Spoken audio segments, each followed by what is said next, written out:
Kemarin udah tahu kan bedanya CV dan PT?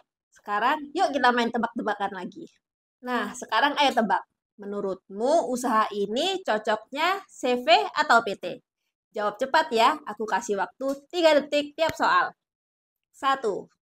Bisnis laundry kiloan bareng teman, CV atau PT?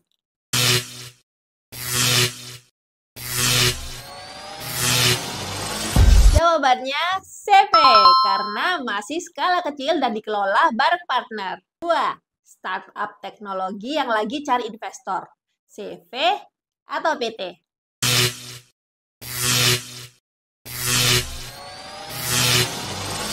Jawabannya PT, karena butuh struktur hukum yang kuat dan transparansi modal.